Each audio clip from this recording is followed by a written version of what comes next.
What's going on, Comic Book Nation? Jim Viscardi here, and we are live from San Diego Comic-Con 2019. And with me in our studio are the hosts of the Major Wrestling Figure Podcast. You know them as Zack, Ryder, and Curt Hawkins. Guys, welcome. Hey, we have real names. Real names. It's kind of confusing because in the WWE universe, it's Zack, Ryder, and Curt Hawkins. But in real life and the Major Wrestling Figure Podcast, Matt Cardona, Brian Myers. And wrestling names are like our stripper names, our other identity. Yeah, but my dad calls me Zack. He knows me as Zack. Nice. Terrifying.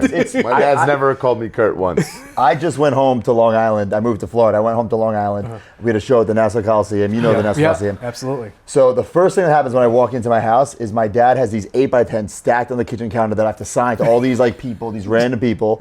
And of course, there's a cardboard cutout of me in the living room. Right. Nice. So I guess I never left. Very typical. Yeah. That's incredible. Ship shape.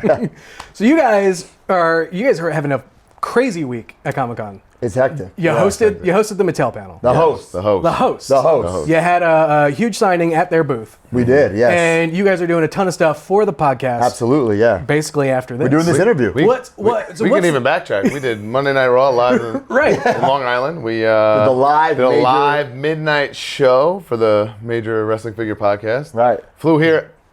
Did whole stuff yesterday. There wasn't preview even night. Preview night is not slow. I thought it was slow. Preview night was not anymore. It's hectic. It is hectic. See, I was telling him, it's busy. It's not busy at all. We'll walk in there, we'll chill, get a couple of figures, do some interviews. Well, it used to be an industry thing. Right. Now they open up to chaos. public. Things are sold out. There was lines. It was Unbelievable. All right, so have you guys been hunting for exclusives while you're here on the floor? I've been trying to, but there's so many things that I need where the line is so long where I can't stand it. We have stuff to do, and not that I'm gonna get mobbed, but if one person stops me, then all these people are gonna come, even if they don't know who we are.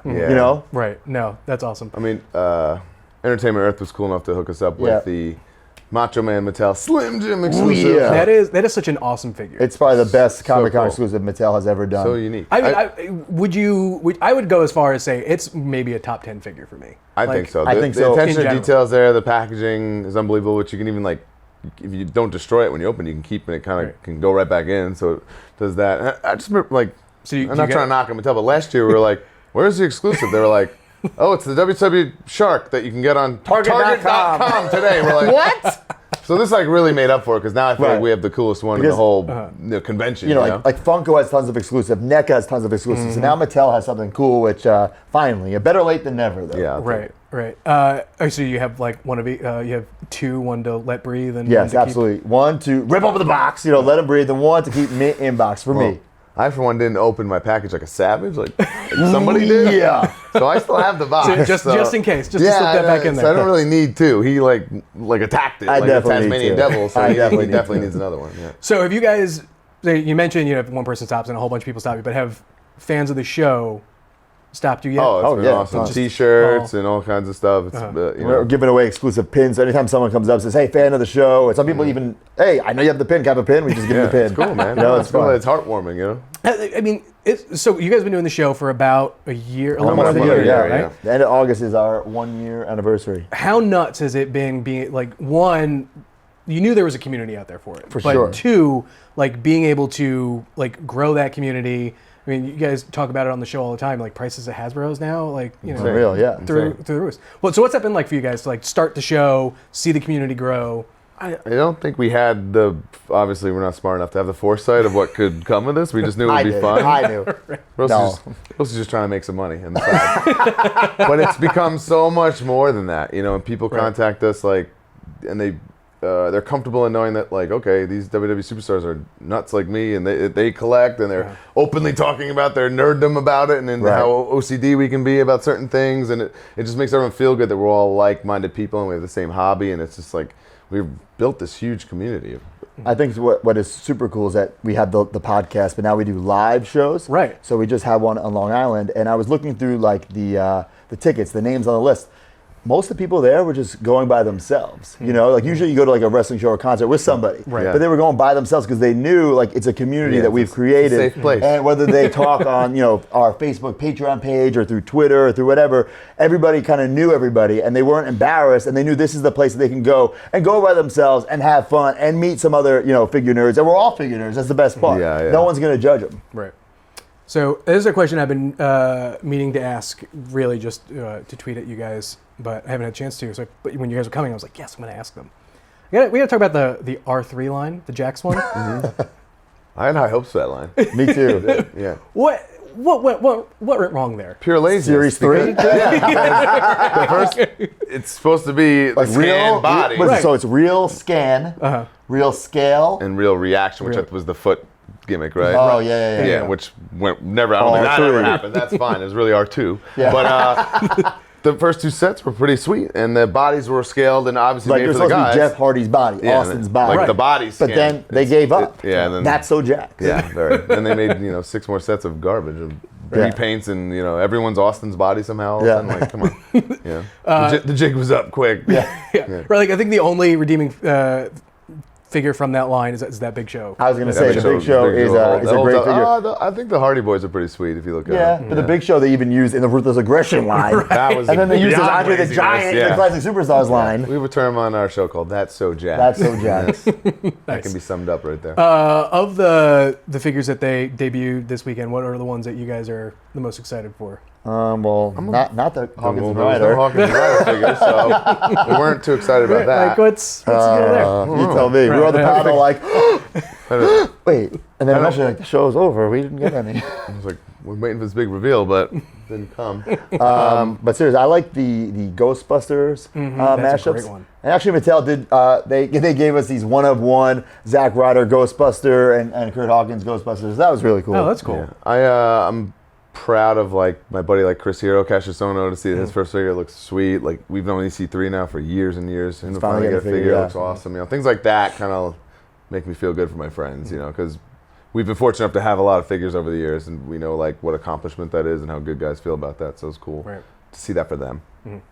Outside of wrestling figures at the show, what are your other brand sort of vices? I know you're a big Star Wars guy. How much time you got?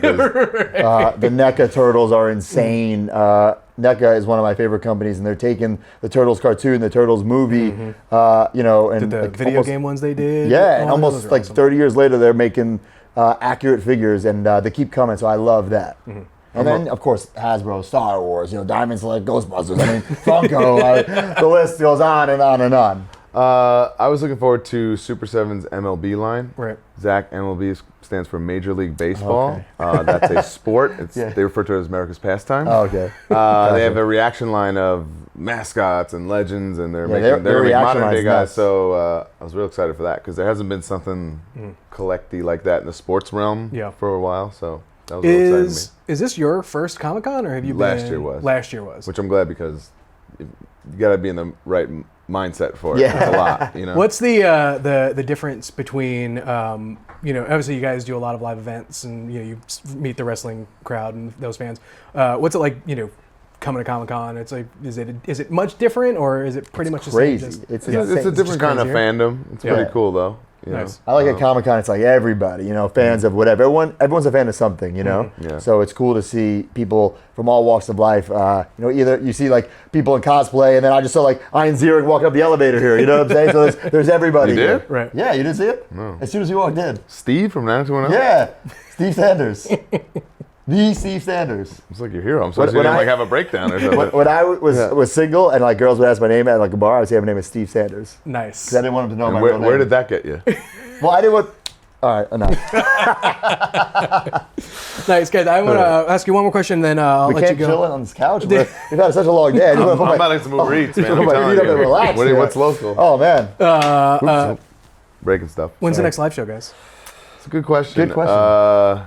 A lot went into this last one, so we like to kind of it's break it up. It's a lot of hard work, believe it or not, because it's just us and our man, Smart Mark Sterling over there. Hey, Mark. Producer of a show. He basically does everything. Well, you do nothing. That's fine. But yeah, our biggest fear is that people come to these shows and they're so intimate, and there's a high ticket price. We just want everyone to have a great time and be like, wow, that was worth it. You know? So we don't want to just bang them out and rush it, just to do it. This show, we gave away so much free stuff. Like, we basically paid the people to come to the show. And if they want, they can take this up on eBay and make like a couple $100. Yeah. It's just like we let loose on the show. You know, we'll bring in surprise guests. Like this time we had Gallows and Anderson, The Miz. We revealed our very own major wrestling figure podcast figures that we're working with Ringside Collectibles. Yep. So it's cool to reveal that there. So every show we want to have some sort of gimmick or something cool to show. That one was filmed for Ms. and Mrs. episode coming soon. On USA, yeah. So we don't want to just do a show to necessarily just do a show, but we're definitely working on it for sure. Nice, awesome. Where can folks find the show if they're...